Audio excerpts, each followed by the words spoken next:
What's going on, guys? This is True Reef. This is an update on the 200-gallon JEBAO Reef tank. And I guess I start with basically these two corals here. I fragged my Duncan and my torch coral. I got 2 heads off the torch, and I think about like 7 heads off the Duncan, which you can't tell. You'll be able to see the torch is right up front, but with all the heads on top, it still looks pretty full. And the Duncan was on the bottom here, and you probably can't see it. So, but anyway, I fragged those two, and I got a pretty decent amount of store credit. I guess torches are in right now, and tons of people want them. So I fragged mine. I had mine about 6 years. That was literally the first time I ever fragged it, and I did it with some bone cutters. So I did not. I just put the bone cutters in the tank, pop, came right off. So that was cool. But anyway, that's the reason why I have never fragged, because I was pretty scared of doing it. But didn't think those bone cutters would work as good. So when I traded those in, what I got was 2 clownfish, true perculator clownfish. That's one of them, and the other one is down here. This little guy, I had 2 yellowtail damsels, and I know they're kind of aggressive, but in my tank, I have pretty big fish. They won't pretty much be able to do too much harm to the fish that's in the tank. Now, as far as coral, well, I guess I'll start with the dry rock. I wanted to add 40 pounds of dry rock to the tank, and we had a frag swap in Memphis, Tennessee yesterday. It was our first frag swap we had in almost 8 years, and it turned out pretty decent, especially because I was able to win a raffle. And that raffle was 20 pounds of the carob seed shaped rock, and that was awesome to be able to win that. And for $5, you can't beat it. And you know how much this stuff is. So that's one piece here. There's a piece. I got a piece on the behind there. Put one there. Put a piece up here, and I also put the biggest piece in the sump area. I have a little blue damsel in here. He normally comes up when I open this. He thinks I'm about to feed him. Let's see. There he is. Like I say, he thinks it's food time, but he knows when I come up. He used to be in the top tank, but I have a blue damsel right there, electric blue, and he did not like that. So I ended up taking him out, putting him down there. He's been down there for the longest, so that's pretty cool. As you can see, I have kind of got rid of the majority of the Cyanobacteria off the sand bed. It is a bit still on the back wall, but the snails are taking care of that. And the area that continues to get it, or I guess it seems like where it all stemmed from, is this area here. Now, it was there first. That was the first place I ever seen it. It's not there no more. So I don't know if it ran its course or what, but it's here. It's still on this rock here. And I have been doing my dosing. I have not hit that with a peroxide just yet. Not lately. I did just add that piece of real dry rock there.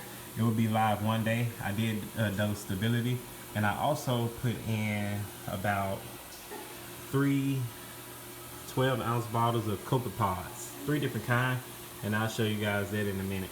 But and hopefully those copepods work. I did put more down in the sump area, the refugium area. Now, other than that, let's see the new coral that I got.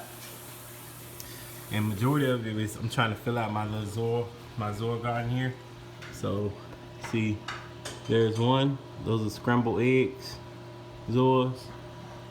Here's another. I'm not sure that single polyp there, what it is, but it's doing good. I have that single polyp.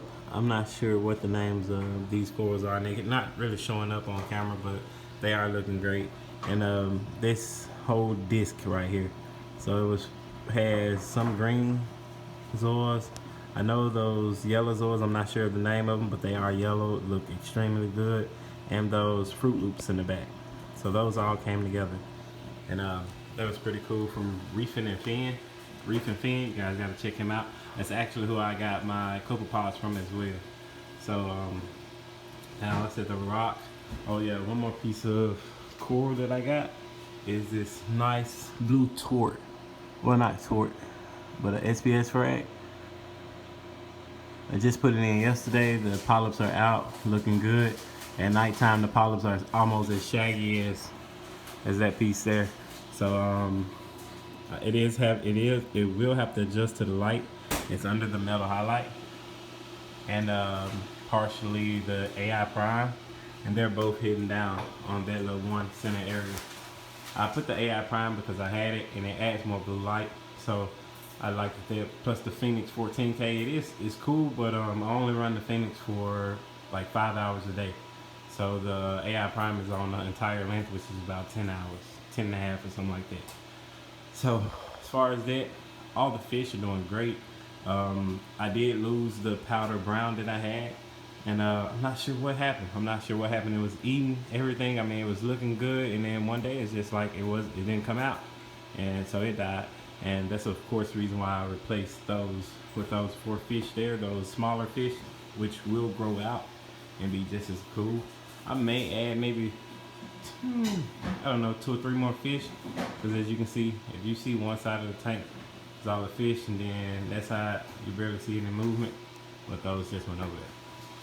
But anyway, another thing I would like to show you guys is I guess I won't show it, but I got some fish food. There was a guy makes his own fish food here named Jay, and the fish food is great.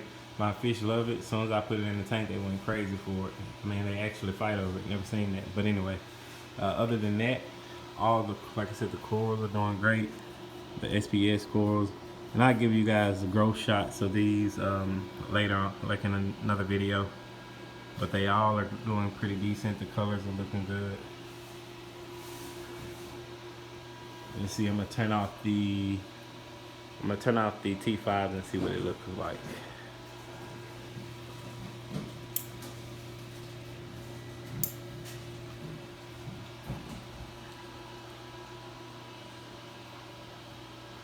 Definitely gives the tank more of a little bit of a purple look,